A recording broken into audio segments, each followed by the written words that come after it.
pangalan ng Marinduque, ako nagmula. Namulat sa iba't ibang tradisyon at sa kultura ay sagana.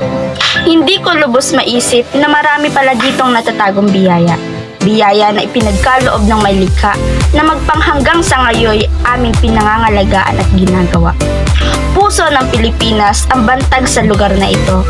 Siguro nga'y totoo dahil ang mga tao rito'y likas na mga relihiyoso. Matatagpuan rito ang Moriones Festival na isa sa mga tampok na tradisyon sa probinsyang kinalakihan. Maraming magagandang lugar na dito ay matatagpuan. Ito ay ang Puktoy, Maniwaya, Luzon, Datum at marami pang pasyalan. May 6 na munisipyong kinabibilangan. Ito ay ang Buwak, Mugpog, Buenavista, Santa Cruz, Torrejos at Gasan. Sino nga bang mag-aakala na sa maliit na probinsyang ito'y maraming natatagong natural na yaman? Yaman na hindi akalaing uusbong at patuloy na tatangkilikin ng sinuman.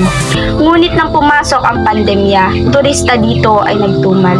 Maraming Marinduqueño ang naghirap na wala ng trabaho dahil sa pagbaba ng industriya ng turismo. Nagsara lahat ng establishmento pati mga resort dito.